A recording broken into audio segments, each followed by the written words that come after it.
Hey,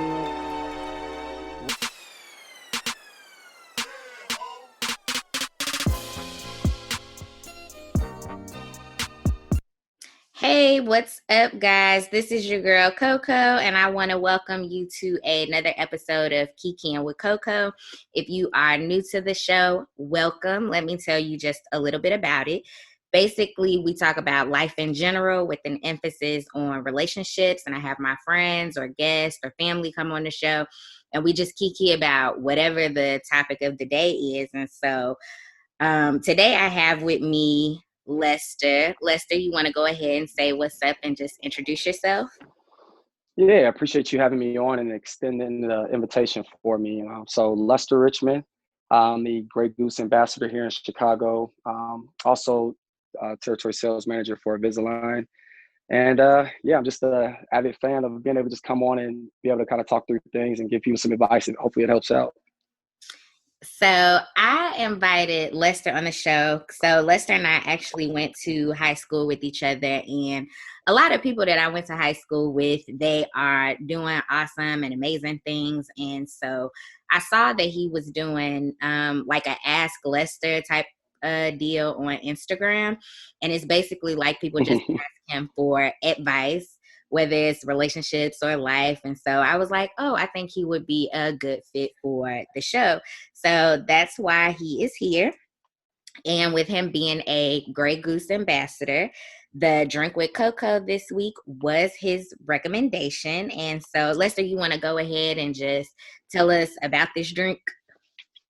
Yeah, no problem. And then, oh yeah, I guess I did forget to mention that. So yeah, the show was called Dr. Loveless. But the thing is anybody that listens to it, you're always gonna get the raw truth, and it's gonna be unbiased. It's not gonna lean one side or the other between men and women. So just know you got to be ready for that raw advice and that raw truth. Yeah, the drink that we featured is the Honey Deuce, which is a great cocktail. It's actually the official cocktail for the U.S. Open, the tennis U.S. Open. We've been doing it the last few years, so we're blessed again to be a major sponsor and for them to feature this drink this year. So what it is Grey Goose Original, lemonade, and Chambord. That's it. It's a real simple cocktail. You only need 3 ingredients, ice if you want to include that, and kind of make it your way. It has a nice little hint of raspberry. It's real subtle, but it's got enough strength to it. That way you're not just drinking juice. Yeah, it's so I'm drinking it right now, and as you guys know, I pretty much drink all the drink with cocos while I'm recording, and it's pretty good. I like it. Like you said, it's not too strong, but you definitely get a kick to it. And so I actually was not able to get the Chambord over here, and so I ended up using like a blackberry currant Oh, instead. okay. It's a nice little twist to it. Yeah. And so it's still really good. So once I get my hands on some Chambord, I'll definitely be trying it with that too. Nope. Yeah, you should. I'll be curious. So, with you having a cocktail on the show every time, do you have a favorite spirit by any chance? Is it more vodka? Is it more cognac, tequila? But I'm actually more of a cognac drinker, Hennessy Got you. Okay. preferably. If I'm trying to be a little razzle dazzle, a little douce. But yeah, cognac is actually my preferred drink. Used to be my first love too, so I feel you on that. Yeah, it's kind of like once I found it, I was just like, I finally found what worked for me.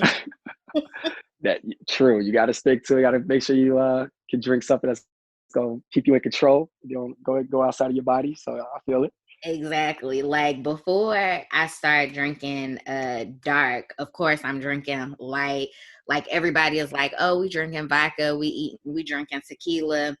And tequila, if it's not in a margarita, like tequila Hmm. shots, it's going to be a bad night. I'm the same way.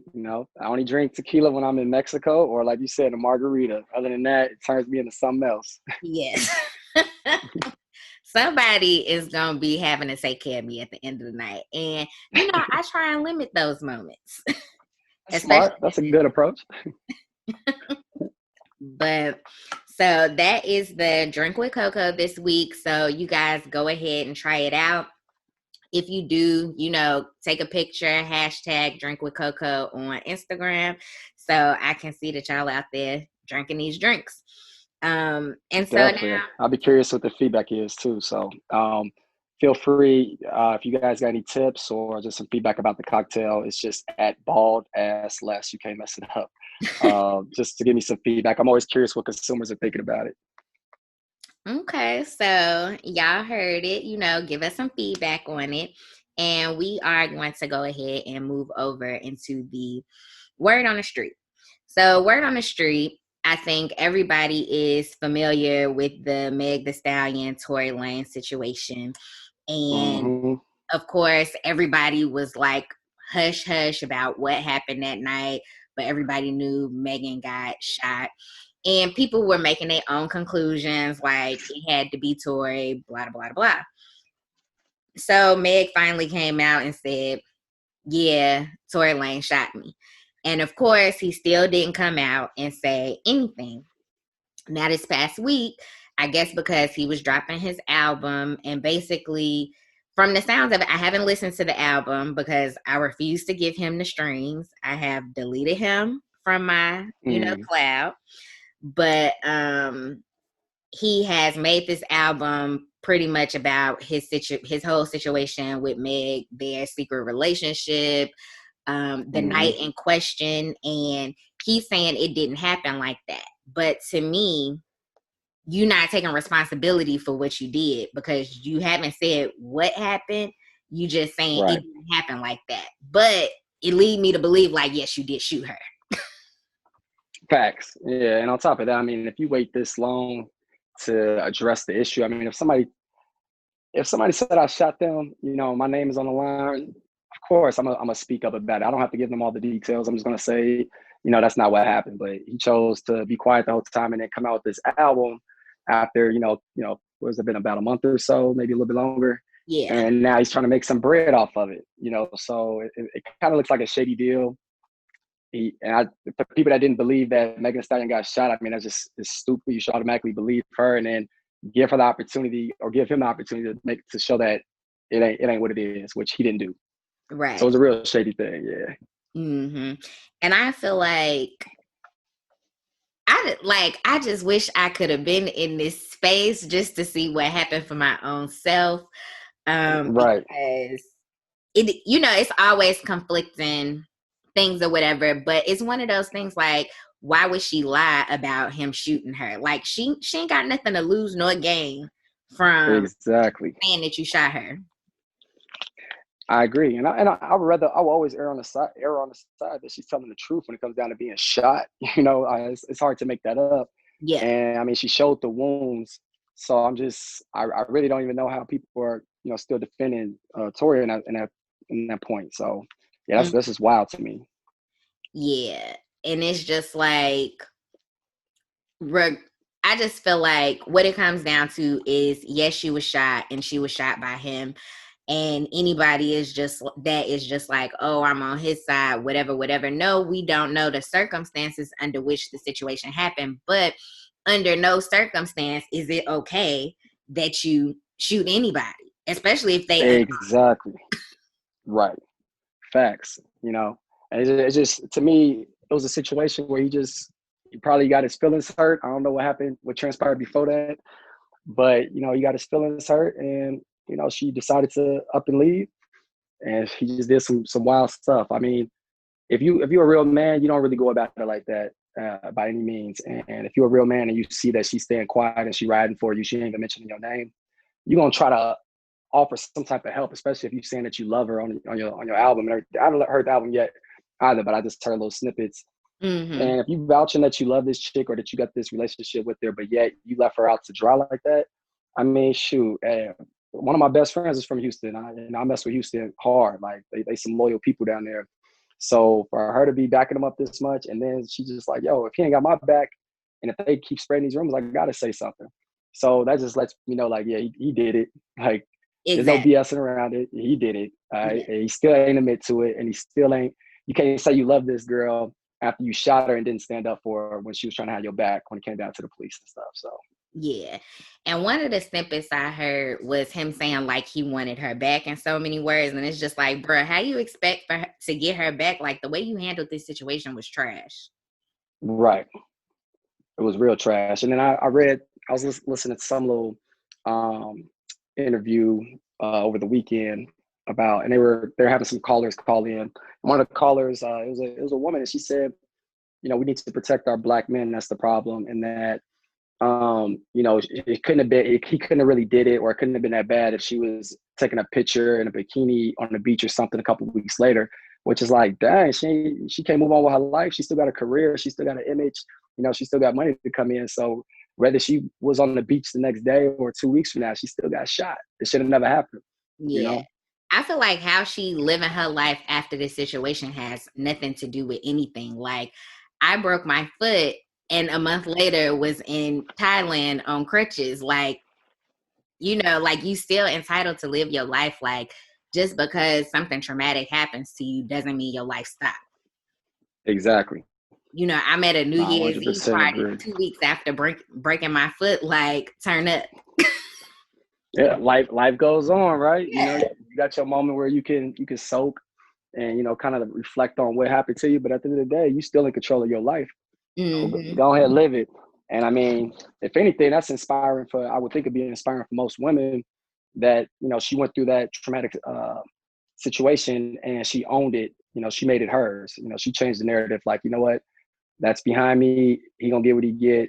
I'm gonna continue to live my life. And then she popped out with a hit record right after that.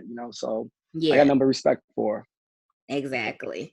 And so with, bringing up the concept of protect black men, I think like we should definitely be protecting each other and not just, oh, let's protect black men, let's protect black women, like let's protect trans people, like let's just all protect each other because we all out here, black people in general, are out here like being killed for apparently no reason.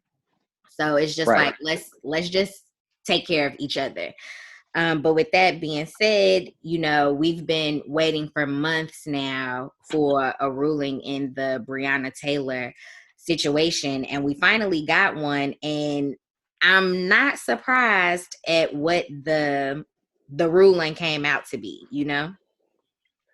Yeah, I'm not surprised either. I mean, nothing against Breonna Taylor's family when they took the settlement. I'm sure it was for a good thing, as well as whatever parameters they had afterwards. I don't know if they're going to do a civil suit against the cop or not. And they just released a video, a little short video of one of the cops being shot in the leg, being carried outside, trying to get sympathy for one of the cops. And at the end of the day, you went into the wrong place.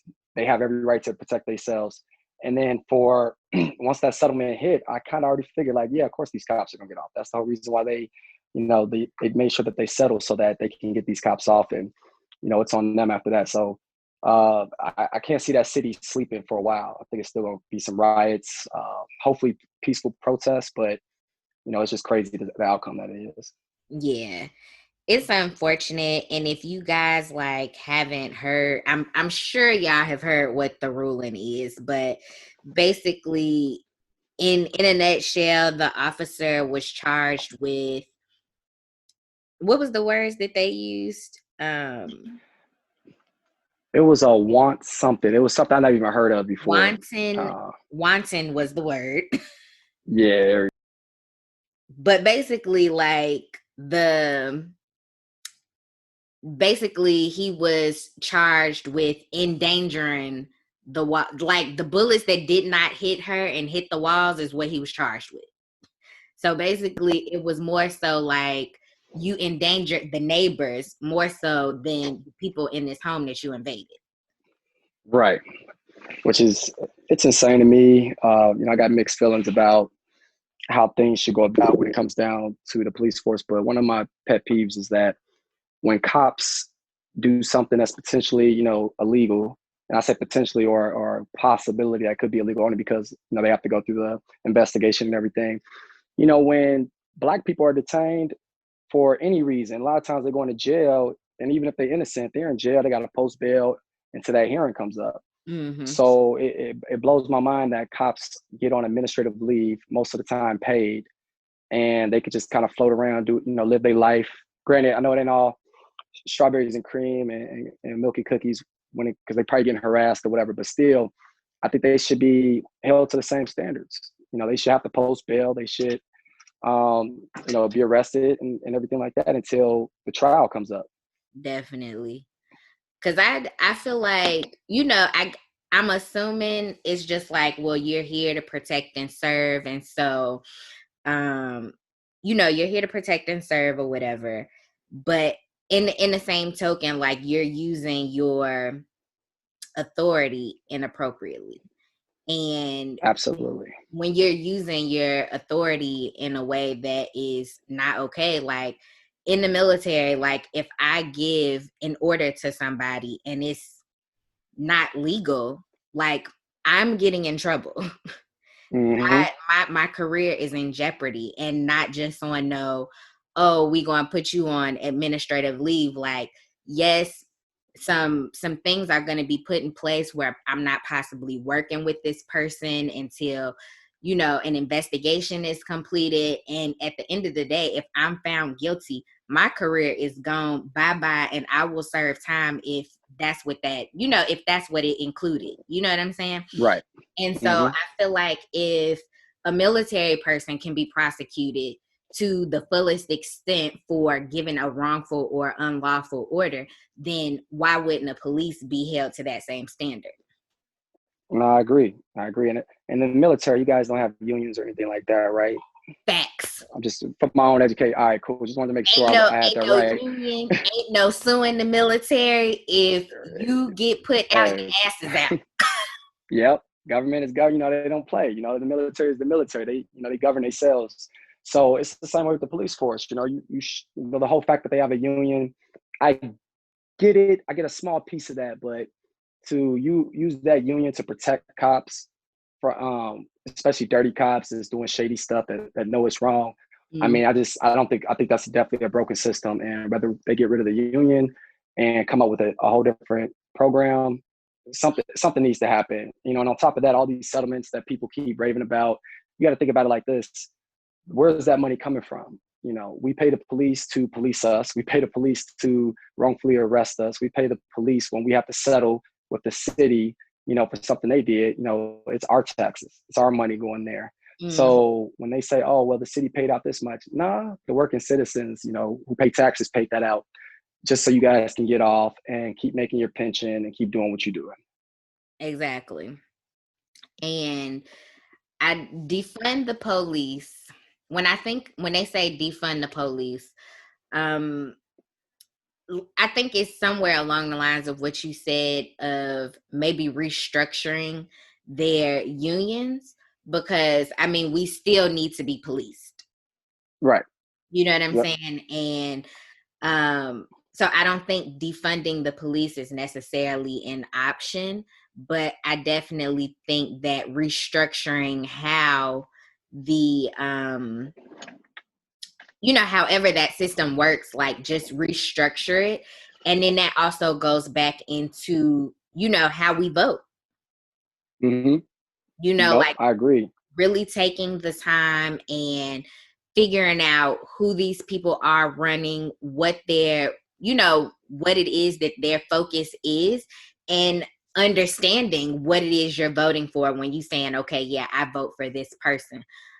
Do you understand like what they stand for, what kind of policies they want to put in place, the current, like what their current track record is? Like, these are things that you should be considering when you're voting. 100% agreed. And you got to educate yourself, because there's been countless people that I've spoken to before, and it'd be Black people at that. And being African American myself, when you hear somebody says, "Oh, well, what did Obama do for us?" or "What did this person?" I mean, one, quit looking for people to do stuff for you. Two, you have to understand how the judicial system works and everything. You can't rely on the president to focus on communities. He has an entire country to run. He has a world to interact with. It's your local representatives. It's your state representative, your congressman. You have to do it from a local level. And if you don't know what they stand for locally, if you don't know, like you said, how many bills they actually got passed through or who they keep in their actual circle, then, I mean, you really just, you're walking blind. You're at their mercy for them to pass whatever they want to pass because you voted for somebody that you had no idea what they stand for. Fact. And don't focus on, whether you're a Democrat or Republican, it really don't matter when it comes down to humanity. So if you know that whether you're a Republican or a Democrat, if you know the person that you're voting for, stands for humanity, is going to do the right thing, then by all means, vote for them. But don't vote for somebody who's, has no care but for themselves and, the people that benefit from it. Don't vote for them just because they're Republican or they're Democrat. That's not the way to do it. Exactly. And so speaking of voting, like we do have elections coming up. So I would definitely say take the time to research the candidates that are out there, and for the prosecutor or the what is it, the U.S. attorney? Yeah, you got the U.S. attorney, the district attorney, and you got the attorney general as well. So I believe it's the DA that's in charge of this ruling for Yep. Breonna Taylor.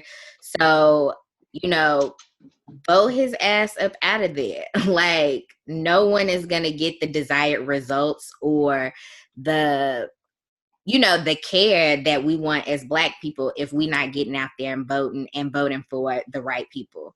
So vote him up out of there and vote for someone who really has the want to help the community. Exactly. No, definitely. You definitely got, and take your kids. Those of you got kids, even if they're, for those who are actually going to the actual voting booths, take your kids so they can actually see that it is important. Because if it's important to you, they're going to make sure it's important to them. If you don't bring up voting, if you don't talk to them about it, if they don't see you actually doing it, then of course, why would it be important to them?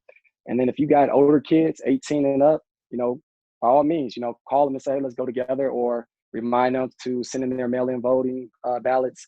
But you got to get everybody involved. It can't be about me. And then you complain to other people about why stuff isn't working the right way.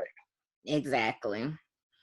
Yep. So I think that was, good information or advice given about, voting and just commentary on the whole Breonna Taylor situation in itself. And so we are going to go ahead and take a quick break and move over into the Hot Cup of Coco. Sounds good. I look forward to it. So we are back, guys, and this is the Hot Cup of Coco.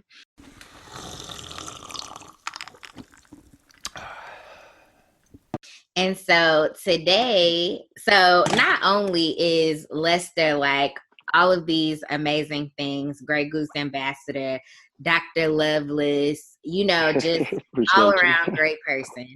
But he is married and he met his wife in an Uber. And I remember reading the article because it was in a magazine. What magazine was it in? Do you remember?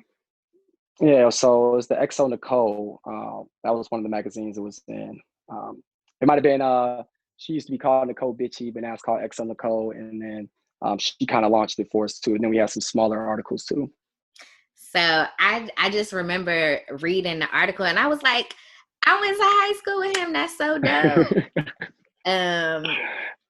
So yes, he met his wife in Uber.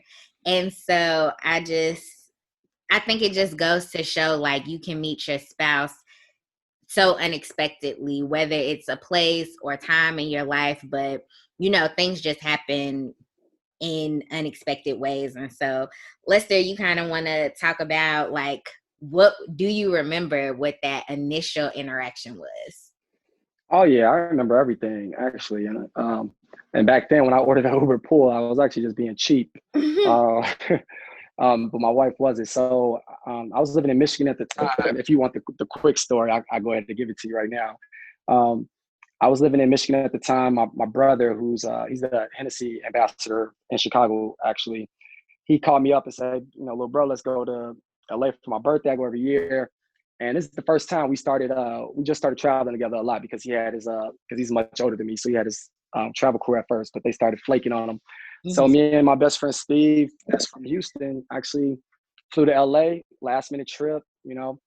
I got there first, met my boy Steve at the bar, had a couple drinks, and then my brother landed, ordered me an Uber pool to meet up back with him at the hotel. And then the Uber driver was mad cool. I actually was FaceTiming my homegirl when I got in the Uber, so it was even more strange. And the Uber driver, was mad cool. He turned around, introduced himself, asked my name, asked me how my day was going, said, "Hey, we're picking up somebody on the way. Hope you don't mind." I said, "No, I know how it goes. It's okay." And sure enough, we, pull up maybe like 5 minutes, 8 minutes later, and I kind of get a side profile of my wife. Her name's Janisa. I already saw kind of some attraction there, and she got in the front seat, and I was in the back. So I was kind of offended, like, dang, she can't sit in the back seat with me. But I was still FaceTiming my homegirl, They so I was do kind of not keeping know it cool. you.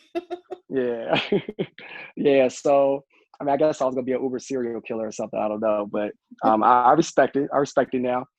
And the Uber driver actually introduced us. He's like, "Hey, Janisa, pleasure to meet you. This is Lester. Lester's Janisa. He's visiting from, Michigan." I was like, "Dang, he did a full alley-oop for me." So, of Yeah. course, I'm like, "Hey," I tell my homegirl, like, "Hey, let me hit you back in a little bit." So I got off the phone with her. And he was basically running interference. I asked her like where she was from. She was visiting from Atlanta. She was out modeling in LA for about 3 4 months. So she was actually real shy. And right when we pulled up to her stop, he kind of threw me another alley. He's like, "Oh, you guys should exchange numbers." And I was like, "Yeah, we're, me and my brother and a couple friends are gonna be out. Would love for you to come out, have some drinks with us, kick it."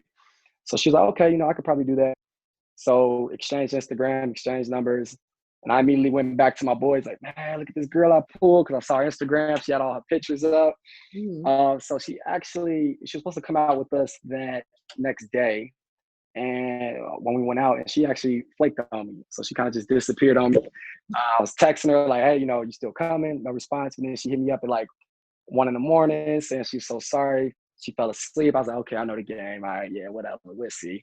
But she was talking to me the rest of the night, which normally if somebody playing you, they're gonna just shoot you that little hope you feel better text, like, "Oh, sorry, I fell asleep or something came up." But no, she was texting me throughout the rest of the night to like 3 in the morning. And I was like, "Well, why don't you come to Runyon Canyon with us tomorrow?" And for those of you who don't know, Runyon Canyon is in LA, and it's definitely a dope place to visit to kind of get the trail if you like to run or hike or something like that. So she was like, "Yeah, I've been wanting to do it." I said, "Okay, how about you meet us up there about 1 o'clock or whatnot, maybe 12." She stood me up again. She didn't show up. So we Damn, just, Denise, she cold. man, and usually if I'm in LA, you get played once. After that, it's like, okay, mind you, I'm single, so I'm like, there's plenty of other people around. I don't care, I'll be all right. And then she played me twice, so I'm like, yeah, I'm definitely not, swinging back usually. But then she hit me up like, "Hey, where you going after that?" Sorry, of course something came up again. I told her we're gonna get some food, and she's like, "Oh well, I'll just come over there. It's only 10 minutes away." I was like, "All right, this is the last straw, kind of." So it was actually an intimidating scene for her, but she held her own because it was me, my best friend, my brother, his boss. That was with Hennessy, and probably about 3 other people. So she came in by herself, all natural hair, everything. It wasn't like she was trying to be all dolled up or done up just for me. And I loved every bit of it. And I want to say since that day, it just kind of clicked. Once we got a chance to like actually talk, mingle during the day, she ended up coming out with me that night. And then from there, I mean, shoot, I was FaceTiming her a lot. I was leaving like 2 days later. She ended up telling me she had a cousin that stayed in Michigan that she was on a visit. So I want to say about 3 months after, we exchanged information, we were talking and everything. She ended up visiting her cousin in Detroit, and we actually didn't hit it off in Detroit. The vibes were a little bit off. Yeah. So I took I kind of backed up a little bit. I was like, "Oh, okay, maybe the vibes that was in LA was just for LA." Mm-hmm. So she turned around, started being a pursuer. Like she started hitting me up a little bit more, started texting me a little bit more. And I decided to give it like one more shot. I told her I have to fly for work, but I'm going to make sure I have a layover, even though I hate layovers, Yeah. in Atlanta for like 3 hours. I was like, "Maybe we grab a bite." So, "Okay, great. I'll take you out to eat." She took me to this bomb seafood spot not that far from the airport. And we just kind of connected again. And I mean, shoot, we've been damn near like best friends the rest of that time. So we were dating for about a year and a half before she moved to Chicago for work, for Mm-hmm. modeling. And then I proposed to her 6 months after that. So we were roughly together about 2 years, a little bit over. And then we got married a year and a half later. So we got married May of 2018. So we've been married for about 2 years now. Nice, nice. And I think, because I know I'm um good for doing something like that, like kind of being a little shady in the beginning, and then like once I feel you out some more, then I'm just like, oh, okay, let me Mm-hmm. get my shit together. And that for me, I know that's normally how it goes for me. Like just, I guess Got to you, vet them out. yeah, just trying to vet them out, see how they fit into your life. So, how was long distance dating for you guys? I wasn't, my longest relationship before her was like 8 months.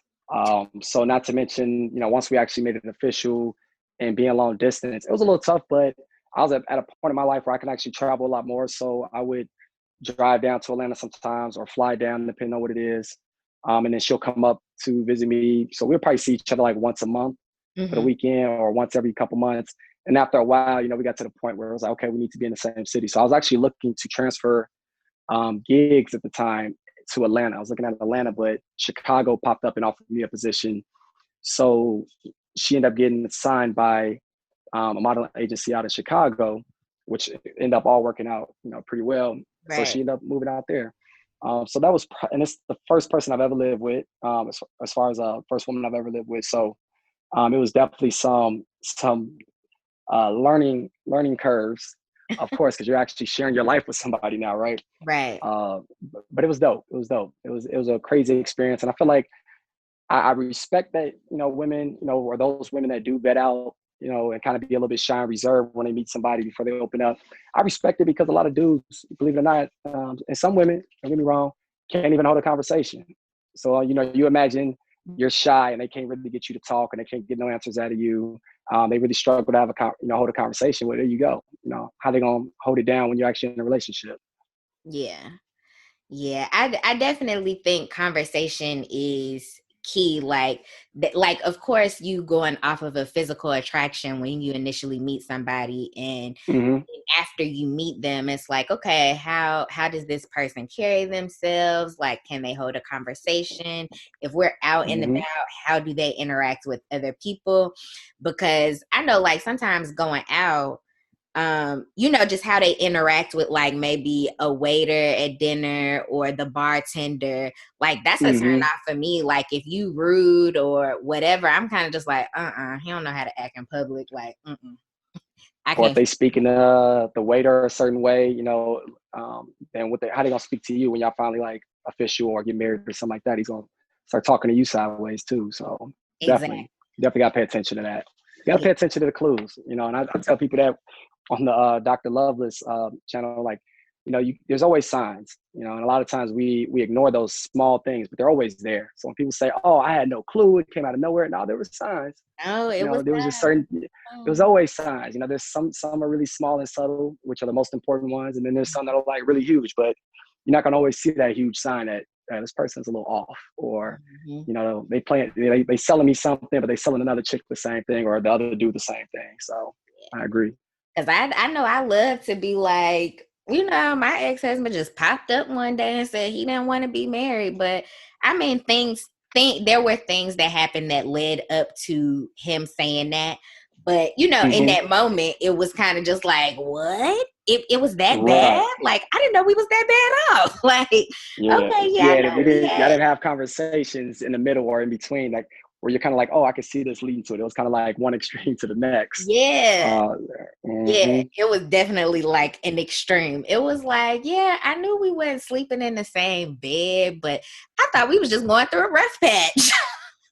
Yeah, I mean that's how it is, and that's the importance of communication because, you gotta learn your spouse. You gotta kind of figure out Hmm. how they move. So some like me, I'm more of like, okay, just because I'm quiet and I'm thinking, I'm just calculating things in my head. I'm good though. I'm not upset or anything like that. I'm just figuring stuff out in my head. And then there's other people, like my wife. Sometimes she needs a moment to herself, because she is getting upset in the conversation. So she'll just be like, what, we need to talk about this later. And you gotta let them. You gotta let them go ahead. If you're having a conversation, they're like, what, I'm not ready to talk about this right now, or I need some time. Give them some time, even if you want to get this solved right then and there, because it's going to make for the conversation to be much better down the line if you actually can just give them a space to think clear. The Yeah. minute you start letting emotions get involved, and you're going to end up saying something you don't really mean, or you're going to say something that maybe you might have been thinking, but you haven't really thought it through, and now you just blurt it out, and it's, you know, it's just something you can't take back. Yeah. Because it's kind of like, you know, everybody processes things differently. Mm-hmm. So, you know, if someone does need that time, like, you definitely shouldn't feel away because they need to take a moment and process, you know, what's going on. Right, right. You want them to have a clear head. And as frustrating as it gets, because I mean, me and my wife don't really argue that much. We'll debate some things. She knows I like to debate anyway, but we really don't argue that much, and that's probably really refreshing because it's somebody who actually wants to listen and understand you, Mm-hmm. compared to somebody who's just trying to, oh well, this is all the reasons why I'm right. Mm-hmm. You know, and at the end of the day, it's not about.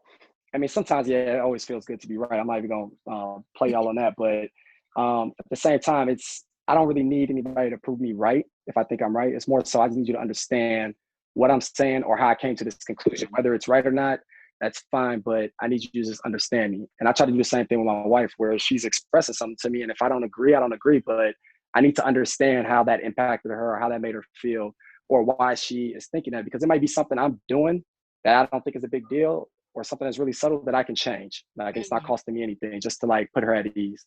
Yeah. Yeah, definitely. Um, and like when it comes to relationships, like communication is key. And like you said, learning your spouse is everything, because I think that encourages a healthy balance in communicating with each other. Because if you know, like, your spouse needs a moment, like, you'll be okay with them taking that time. But if you don't really understand how your mate processes things, Mm. them taking Mm-hmm. that moment is like, oh, so you just going to disregard what I'm saying. Mm-hmm. Or I need an answer right now. I want to address this right now. You know, and Right. that becomes more about you instead of us. Like, how Mm-hmm. do I get us past this?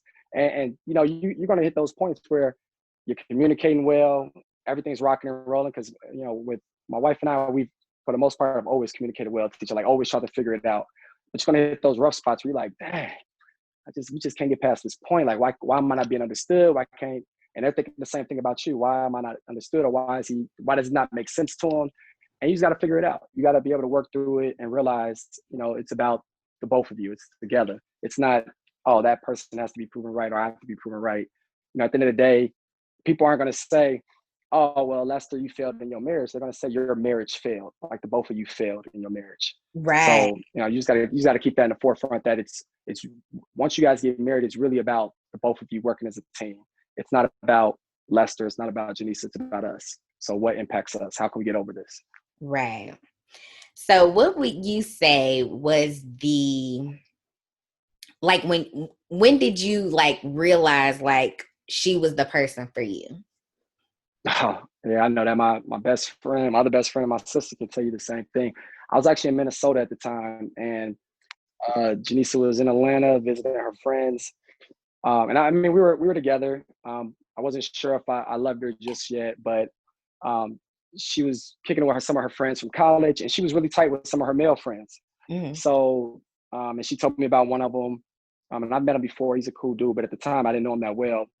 But sometimes her and her girls and a couple of the guys, they'll go stay at their friend's house. They do it. They bounce around each other's crib every now and then if they've been drinking too much. So anyway, she kind of disappeared on me. It was like maybe 11 o'clock my time in Minnesota because I was visiting my boy. So it was 12 o'clock her time. And she stopped texting me. And I'm like, okay, did you make it home? Are you good? Nothing, right? So Yeah. I'm a little bit worried. And so when she finally called me, like maybe an hour and a half later, she's like, hey, you know, I fell asleep.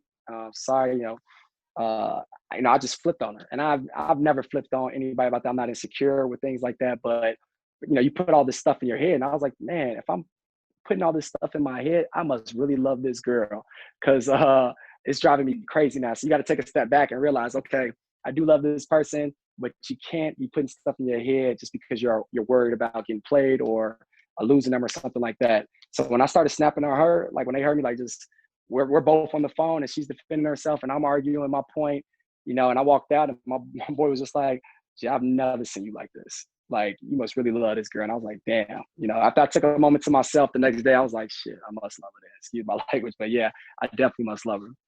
Yeah. Yeah. It's definitely something to take you out your comfort zone because you kind of just be like, this Hmm. ain't me. Yeah, you know, I don't really sweat stuff, you know. I don't go looking for dirt or anything like that. But you know, when I realized like how much I loved her, that, you know, I started acting irrational. Sometimes I was like, you know what, self-assess, get yourself back together. Clearly, you have some strong feelings for this woman, you know. So just talk through it and figure it out. So Mhm. that's how I knew, like, okay, this is the one. Yeah. And what was her I've never reaction? had that feeling. On which part, when we were arguing that day? Yeah. Oh, you know, she didn't feel like she did anything wrong. And you know what?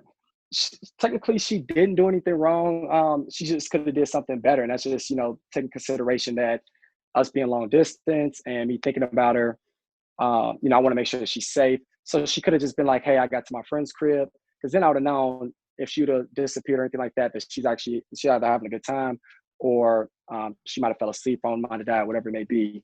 Yeah. But, you know, she was just defending her whole point, you know, like, I just don't understand why you tripping, you know. But at the end of the day, she ended up, before we got off the phone, she was like, you know what, sorry, I should have said something to you, you know. But her just owning up to that piece and apologizing made me want to open up and apologize as well. Like, you know what, my approach was bad. I probably shouldn't have been snapping on you. I should have just been, you know, understanding things happen, you know. Hmm. Yeah, for sure. I think we all go through those moments where it's kind of just like, you got to self-evaluate, and I think it's good when you can recognize that within yourself. Hmm. Because sometimes Absolutely. people go off on you and not apologize because they just know they right. True, true. And I mean, I suffer from that sometimes too, where, you know, if I'm going off on you, I've already thought about everything I said and I've already calculated it, you know, went one way. Like I said, I'm not a real emotional person. I'm more in my own head. And, you know, I'll kind of give them a warning, whether it's my wife or somebody, like, look, you need to quit going down this road, like, for real, like, just let it go. But then sometimes Wrong people keep beating road. on it. Wrong Yeah, you road. know, they keep beating on it. And when you snap on them and you say everything that you've already been thinking about and everything, I'm never going to apologize for something I meant, you know. Now, if something I said was received wrong based on how I said it, that's different. But if what I said was truthful and I meant it, then I'm not gonna go back just because we made up and be like, you know what, I'm sorry, I shouldn't have said that. You know, you be doing X, Y, Z. If you do X, Y, Z, you do X, Y, Z. I'm not gonna apologize for it, you know, if it pisses me off. So Yeah, I um, said what I that's said. that's that's definitely a piece. Yep. I wholeheartedly agree with, standing by the things that you say. Because it's like I've been in situations where I've had to apologize, and I'll tell them like, I apologize if I hurt your feelings, but I'm not gonna Mhm. apologize for what I said or what I did because I meant it. And although I've done that approach before, it usually works for me. But once I got married, it's almost a slap in their face based on what my wife has told me, where you be like, oh, I'm sorry I hurt your feelings. They take it as, not they, she takes it as, oh, well, sorry you mad, but it is what it is. You know, it's kind of like, you know, forget your feelings, you know, boo-hoo, but it is what it is kind of thing. So it's not, and whether you right, you right, whether you meant it, you meant it, but it's the way you word it Right. that Because can go a long way. So sometimes I've it's been not very what cautious you how I said, do but it. how you said it. Absolutely. And a lot of times how I say things could be taken the wrong way just because I'm straightforward. You know, I'm a straight shooter. I'm not gonna sugarcoat anything. A little bit with my wife, you got to, but I'm not gonna sugarcoat most. So people will take it as, oh, you're a hole or something like that. It's like, nah, you know, I'm just direct. You know, Mhm. it's just what it is. I prefer everybody to be the same way with me because you know what you get. Yeah. I I'm not going to say if I'm to the point where I'm like very direct with someone, or I get to the point where I'm just like, I apologize if I hurt your feelings, but I said what I said. At Hmm. that point, I'm probably like fed up. You know what I'm Yeah, you saying? just like, Because enough it now, right? yeah, like I pretty much really do try and be considerate of how I talk to people because I know it's definitely not what you said, but how you said it. So I'm very Hmm. cognizant of how I speak to people, whether it is people I supervise, people that supervise me, or, you know, the person I'm in a relationship, my friends, a bitch I don't give a fuck about. But I just Mm-hmm. be like, you know, I'm trying to be nice. And when I get to the point, like, you done piss me off and I just don't know how else to be nice, like, Mm-hmm. anything can come out. Facts. Wait, when's your birthday? November. Oh no, are you a Scorpio? Yeah. Ah, okay, I got you. Yep. Makes sense. Mhm. Yeah, like my mama be like, the girl's crazy. Hmm. Scorpios do got that crazy side. I ain't gonna lie. I've had my run-ins with a few Scorpios in my life. Thank God my wife's a Sagittarius. Uh, but I mean, it's better to be truthful than, to lie or to, sugarcoat it, make it seem like it's one way and it's another. And that's where those surprises come from when they're like, oh, well, I'm not happy. Well, man, 2 weeks ago you was just talking to me and you made it seem like you miss me, you love me. So how you not happy now? You telling me you ain't been happy for the last 6 months? Like, no, I ain't been. So you've been fun. Right. You've been faking the funk. You've been, kind of going through the motions, telling me what I want to hear, but really you don't really vibe with. I could have corrected this, Yeah. 6 months ago, or we could have worked through this, depending on what it is, a Mm. while ago. You didn't give me the chance. Yeah. And I mean, the only thing that kind of shows you is that if they don't give you that chance and if they're not willing to work with you and communicate with you, well, then you shouldn't be in a relationship with them. You Mm. can't be selfish. You can't be that selfish in a relationship. I'll say that. Exactly. Exactly. Because I've definitely like a lot of things when I talk about relationships, a lot of it I do refer back to my ex-husband, because I feel like every situation you can think of that go left, it happened in that situation. And so, like, Mm-hmm. that same scenario happened. He was like, oh, he was away for work and he was gone for like a month. And it was the first time we were separated since we had been together. And it was like, oh, I miss you. I can't wait for you to come home. But I will say, when he first left, I was like, praise God. I was like, ooh, Mm-hmm. I get a break. Praise him. You got your mind back a little bit. Yeah, I was like, I don't know how people stay with somebody for 50 years and be together every day. I was like, whoo, I Tell me needed about this it. break. And then maybe I about agree. 3 weeks in, it was like, yeah, I miss you. Can't wait for you to come home. Like, I genuinely did miss him. And he was like, yeah, I miss you too. I love you. We gonna have babies when I get back. All of this. And then a month later, Mm-hmm. it was like, yeah, I don't want to be married no more. What? Yeah. I See. say this and then say this. Like, so how long you been Yeah. thinking this way? Exactly. Exactly. How long you been thinking about telling me this? Right. Like, is this something you just thought of like last week, or you like, damn, are you doing those, high school days where you're like, I gotta figure out how to break up with them type thing? Exactly. And for me, because like I told you, prior to, I was already wondering, like, oh, how long is this gonna last? So it was like, bro, we Mm-hmm. could have had a conversation, and just been like, came to a mutual agreement, like, yeah, this not going to work. Mm-hmm. Let's just let it go. But no, you over here hyping me up like everything is cool, and then like, yeah, nah, I don't want this. Yeah, and that's the problem with today's world is that everybody wants the dream, they don't want to fight for it though. Mm, I'm like, if marriage was easy, everybody would do it. And I tell people all the time, it's like, oh, it's this, it's that. I'm like, yeah, but I mean, that's why you're doing it, right? That's mm, why you got married. And if somebody's not willing to fight for you when y'all just dating, or if they're not willing to fight for you either right before y'all got married, or maybe they're not willing to fight for you when y'all first year, like your ex-husband, yeah, well, then y'all need to just kick them out. Y'all need to kick him or her out, because if they gonna give up on you now, they're gonna give up on you 20 years from now, exactly. where you may need them the most. So at the end of the day, and I tell my wife this, and she agrees. It came off rough the first time, but she agrees. And we were on the Tamron Hall show too, talking about the story.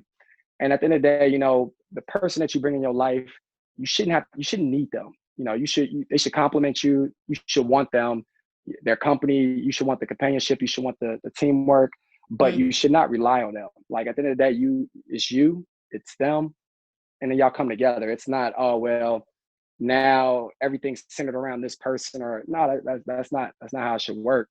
And Yeah. I tell people, I'm like, my wife can leave me tomorrow, and will I be hurt? Hell yeah, I'd be hurt. I'll be struggling for a while, but I already know I'm gonna get over it. I'm gonna be strong. God got me, and that's just what it is. Now, do I want her to stay? Absolutely. But I would never, and I hope people, if anything sits in, the listeners' ears and people I talk to, I would never rely on another human being to come into your life and try to be your world, or you thinking like, oh, everything has to be surrounded by them. I'm 33. It took me 33 years to learn who I am today, changes and all. So imagine trying to teach somebody 33 years worth of what shapes you to now in a matter of 3 years, 4 years, 5 years. It's unfair. So you Yeah. can't go with that expectation that, oh, all of a sudden I'm gonna take these 33 years and just give it all to my peoples now. I mean, give it to her or give it to him, Mm. and that's gonna be my world. Like it's always gonna be toxic on a relationship. Yeah. Yeah, I definitely think when you put the expectation on that person to be your source of happiness, um, you set yourself up for failure because 100%. that person is not going to live up to that. Like there are going to be days when that person disappoints you or you disappoint Yep. that person. And there are going to be days when y'all just don't get along or you just don't like each other. But when you put so much of your happiness in that person's hands, it will affect every aspect of your life. And you just can't do that. 100, yeah. And I missed the second point when you were asking, like, how did I know that I loved it? So, yeah, that it was that situation, but it was also, people go through checklists, right? Men and women. And a lot of times you're like, oh, well, why do you, why do you love this person? Or, what do they mean? And you start checking off this list. Oh, they're beautiful.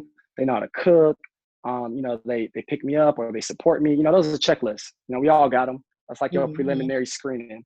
But, when somebody can tell you how you think, what ticks in your head, what moves you one way to another, like what made them upset or what they don't like, or they can just sit and look at your facial expressions when you're talking to other people and they can say like, oh yeah, he's not really interested, or yeah, he's not getting some good news, or I know I need to do this because Lester enjoys it. Like when somebody can understand you to that level, then I mean that just means that much more. And that's what she brought.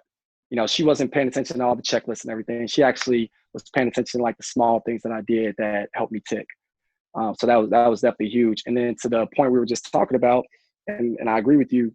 If you're not happy before you met this person, with yourself, your life, if you're spiritual, if you believe in God, if you're not right with God, and if you're not in a good place, then this person is not going to do that for you. There's people that add to your happiness and can make you more happy, absolutely. Mm. But if you're not happy before you met this person, or if you are that person that can continually or continuously or consistently go in and out of relationships, like, oh, we just broke up, I need to get another relationship. Well, I mean, you're gonna keep that cycle going because you're relying on that person once again for your happiness, and you can't do that. You got to find happiness within yourself first. Yeah, for sure. Um, and I'll also say that was another reason my marriage did not work out because I wasn't in a good place when I met him. And so it was like I was in a bad place and then he came around and it was like, oh, I'm happy again. So I did Mm-hmm. fall into that situation where I ended up placing all of my happiness in him. So of course, when things went left, like I was distraught and it reflected in my work and everything. And my supervisor was like, where you be at? You be gone for Mm-hmm. hours at a time and don't nobody know where you at. And I'm like, I just had to tell him like he leaving me, and it was like, Yeah. and then we had to go through that whole cycle of emotions. But it was a very devastating experience, even though I didn't know how long I wanted to be married to him. It was still one of those things like, I was married. I did, make vows with this person to, Mm-hmm. try and work it out, to fight for what it was that we had going on. And I thought that would be the process that we took to make those things happen, to make our relationship last, or, to at least come to a mutual agreement that, hey, this Y'all ain't done everything y'all could do, at least, before exhaust the y'all walk away. possibility. Right. Yep. And Yep. that did not happen. And so It was a devastating experience, but as I went through my grieving period, going through therapy, I was able to see like I wasn't in a good place when I met him. I did put too many expectations on him, and maybe he felt like he couldn't live up to my expectations. And maybe that's why it didn't work out, but I tell anybody, if your relationship don't work out and they don't give you no answer, like you said, there are signs prior to. And at the end of the day, like, whatever the reason is, you can't place the blame on yourself. You kind of just Yep. gotta be like, that's something that they dealing with within themselves, Yep. and leave it at that. Like, yes, you're gonna be hurt, you're going to be sad, but you'll get through it, and there will be somebody else. Yep. And that don't Exactly, right. necessarily mean that somebody else is gonna be marriage. It could just be your life partner. And whether you find love, at 18 or you find love at 40, I guarantee you're gonna still say it was worth it. And Mm-hmm. that's the problem. We don't have any patience nowadays. So we're constantly like, oh, I need, I'm turning 30 or I'm 35 or I'm 40, I got no kids. I have to hurry and get married. And it's like, well, won't you let it happen organically? And it goes back to the point. If you find your true love if you find a love, your love that you want to marry and you're 24, or you find it at 40, once you fall in love and you actually know that this is the right person, it's going to mean that much more. And you're going to be like, this was worth it compared to me rushing it or trying to take control. And now your expectations going into it is that I want to get married because of me. I want to get married because I'm 30 or 40. I want kids. Now it's all about you. So you're going into it with the wrong mentality. Mm-hmm. Yep, I agree. Like, I feel like now what I've been through, like I needed to go through that, because patience, I tell anybody, patience is not my strong point. If you're not doing what I want you to do right now, like, kick rocks, buddy. So I know that's something that I have to work on, being patient, and know that what I went through was not in vain. Yeah, it hurt, but I had to experience it to show me, like, bring it back. I admire that though. I respect it, and I appreciate that you could actually. And I feel like that we struggle with that. A lot of people do, and I'm big on this. Is something I'm keen on. I tell people that I mentor or those that I look up to, is that you have to do a self-assessment every time. And if you come to me and say, oh, well, she cheated on me, she did this, she did that, I'm like, man, that's messed up. I totally understand that. But what actions or what was transpiring, or what do you think that you did? And it's not a blame game. It's more of like, have you taken a self-assessment, like, oh, I was passive, or I did ignore a lot of the signs. So I know for next time I need to pay more attention, or I need to quit being so selfish in a relationship or something like that. And it's not you blaming yourself for saying like, oh, it's my fault he left me, but it's more like, hey, how did I get in this situation? What did I do to add to this situation, even if it was a small amount? And how do I get better from it?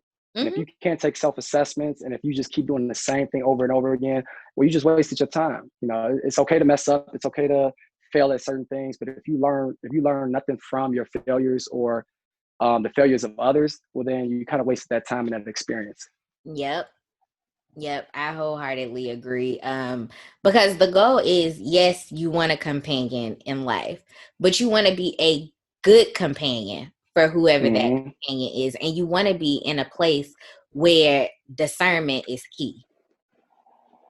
Yep. And I think, and to that point, I mean, you really don't want to get into, try to think of the best way to put it, but well, I'll put it like this. I'll keep it simple. For you, like you said, you weren't in a good place when you met your ex-husband, and a lot of things transpired from that.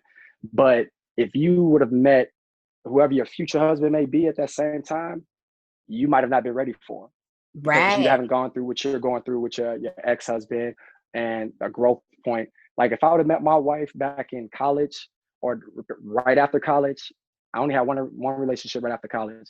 If I didn't go through that, and if I would have met her during that time, oh, we wouldn't have been together. I know for sure we wouldn't have been together. We joke about it all the time, and she says the same thing, like, oh, no, I wouldn't have dated you in college, or I would have played you or something like that. She trying to act like a boss sometimes. But that those are the things you gotta keep in your mind as people. And I tell people when they ask me questions on Dr. Loveless, I'm like, well, whatever you went through, if you learn something from it, great, because what you're doing now, you're shaping yourself to be prepared for what's coming next. Mm-hmm. Yeah, definitely. Like when I think back to the different stages that I've been in my adult life, if say I met my spouse in my early 20s, like say when I first came in the military, like I wasn't that nice. You would have definitely gotta, I said what I said, I did what I did, and if your feelings hurt, I'm sorry. Like That's it. no remorse. Like I am who I am. Mm-hmm. You accept me or you don't, you know, Yep. or being in that place where I did meet my ex-husband and just like I was in such a bad place. Like, of course, I went to work, but outside of work, like it would be so hard to get me out of the house. And, I just so happened I went on a singles retreat because they Mm-hmm. were like at work, they was like, oh, go, I'm like, shit, well, if y'all gonna give me a free day off work, I take it. Go to the beach, I take it. So I didn't go with Good too. the intention of meeting someone. I just went like, I'm getting a free day off of work and I'm gonna be at the beach. Cool. And, I met him and he ticked off a lot of my, like, ooh, okay, he meet this criteria, and then it was like I hung out with him and I saw certain things in him that I didn't necessarily like. And I almost Mm-hmm. kicked him to the curb. And then somebody was like, give him a chance. You too impatient. Blah, blah, blah, blah.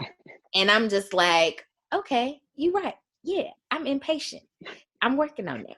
So I give him a chance. And then things that, they was not smooth. I will say prior to us getting married, they was not smooth. But now I'm invested. I'm here. Mm-hmm. We on this road to marriage and I want to be married and we getting married. And that's just what it was. But I was not in a good place when I met him. And so if I had it, like if I was in a place I am now and I met him after our first date, it would have been like, I probably would have did my little ghost thing, like ghosting folks. Mm-hmm. I still got some bad habits, y'all. I'm not all the way right. But Like, dang, I thought this date went good, and she ain't returning none of my calls now. I had that fell on my wife at one point when she played me. no response. Like, Yeah, damn, I thought shit was good and you just not gonna respond. No response. Like right. he would have got one of those. But I do a lot of self-evaluation. Just because I do want to be a better person in general. And I do Mm-hmm. go to therapy continuously because even though I initially went to therapy to help me, understand my emotions and my feelings while I was going through my divorce, I still felt like, it's just a continuous process for me to be a better person. So I still go to therapy, still working on me. Um, Mm-hmm. but I will definitely say I am in a better place. I enjoy being single because I'm just like after I got divorced, it was like a sense of freedom. I was like, I am free. When he brought Exactly. me them divorce papers, like signed, sealed, filed, I was like, praise him. Like I just genuinely felt free afterwards, and I would never take this freedom for granted again. Nah, you should. I mean, you got the rest of your life to be married, is what I tell people. So if you're single, enjoy being single, enjoy meeting people. Don't get me wrong, I'm not saying go ahead and sleep around or do anything like that. If that's what you want to do, cool. But more so just enjoy your space and who you are and figure it Mhm. out. Like you said, learning who you are, keep building on that, because you'll be amazed on how much more of an understanding of yourself that you'll gain. And once you understand yourself and how you tick, because a lot of people don't understand themselves, but they're trying to communicate themselves to other people, but they don't even know. But once you get a better understanding of yourself, what ticks and what you actually want, out of a partner, it's going to make it that much easier of a transition when you actually find somebody who can actually, reciprocate that as well. Definitely. Definitely. It's, So, it's a struggle. struggle. It's a real struggle. Hmm. But like I said, I wouldn't trade any of my experiences for the world because I feel like it has gotten me to the place I am now where I am happy, working on me, doing things that make me happy, and just trying to understand me better. So, mhm. Oh, that's good. And I guarantee you, I mean, he probably didn't try to put that work in to understand you the same way you're putting that work in right now. So you always got to bet on yourself first. Yep. So, you got any final words you want to give to the people? Once again, I mean, I'm always happy to help, give advice or anything like that. And don't worry, I don't put you on blast on Instagram or anything like that. I just tell people what the question is, and I just give my honest answer. But and when people are like, oh, what makes you qualified? It's not more about a qualification. I mean, granted, I grew up in a house full of women, single parent, so she had to be mom and dad. But I got a chance to see the soft side of women. I got a chance to see the hustle side, the business side of women. I actually learned how to listen because the worst thing you could do for those that don't know, if there's more than two women in one room, just let it go. Don't combat one or the other because y'all will team up on us. So I knew I had to shut up at times and just listen more and kind of get a grasp of everything. So the biggest thing that I can leave or a couple items is one, be happy with yourself and know that you have to have a spirit of expectation that you're going to find the person that is going to fit in your life. And I say fit. I'm not saying the one that's meant for you or the person that is going to change your life. No, that fits into your life and understands you. But you got to do the same thing. And if you're looking to get into marriage, or if you're considering it, just know it's not going to be easy, but it's not supposed to. It's going to be some amazing times, and it still is. And you're going to have more amazing times than not if both people are communicating and investing in each other. But if you're going into marriage thinking like, oh, Cinderella, all lovey-dovey, yeah, we're just going to be happily ever after. It doesn't work that way. People get tired of routine. People, they get comfortable, and you have to keep pushing them and bettering them as well as forcing them to better you. So I'll leave it at that. That just be happy with yourself. Don't go trying to find love. It's gonna happen, and don't be afraid to look in. I'm not a big fan of looking, so I'll take that back. Don't be afraid to expose yourself to new things, new environments. Like I said, I wasn't looking for love. It was just like when it comes, it comes. I wasn't expecting to find it in an Uber pool. My wife wasn't either. She actually ordered an Uber pool by accident, and she was freaking out and called her friends. And her friends like, "Oh, it's not a big deal." So that just shows you, like, neither one of us was looking for it, but it was, God bringing us together at the right time and us working at it. Because if we didn't work at it, and God can only do so much. He wants us to be able to work at something that He has given us and blessed us with. So it's going to be hard work, but if y'all anything like me, I'm an athlete, so I'm competitive. So of course, I don't want things to fail. I'm gonna work at it until she tells me she ain't doing it no more, or it's the end of the day. Well, you want to go ahead and tell people where to find you at on social media again? Absolutely. So Twitter, Instagram. I'm mainly on Instagram, of course, but it's just bald as less BALDASSLES. So one S. So feel free to shoot me some questions if you want, or just shoot me a follow if you like. There's plenty of things on there from Grey Goose events or cocktails and advice as well. So I opened my page up. It's completely open, so feel free to join. And you'll probably see my son a lot more because we just had our son during COVID on April 3rd. So he's been popping up in my pictures a lot more too. So it's just letting you know this isn't one of those Uber stories that fail after a year. Like, no, we're both committed. We love our son to death. And, we probably want one or two more after that. Ooh, one or two more. The one, Yeah. yeah. I feel like the kids can't outnumber the parents. Yeah, oh, yeah, I like that. I haven't heard that, but I like that. I feel like the third one might be a little bit later on down the line. That's the one Mhm. that's gonna happen where the other two are already like teenagers or something. I tell myself, I'd be like, if a third one come, it's an accident. Yeah, yeah, as long as I can afford it. So I just tell God, just keep blessing me to be able to afford paying for these dang kids. I know that's right. Well, you guys, I appreciate you guys for tuning in. As always, you guys can hit me up on Instagram at kiki'ing with Coco or on my website, kiki'ingwithcocopodcast.com. I also have my I'm Black 25-8 t-shirt. So go ahead and cop that. And I actually got some black ones on the way, just waiting on them to finish getting printed. So be on the lookout for that. And if you guys have any questions, hit me up. And as always, I appreciate you guys. Thanks and bye.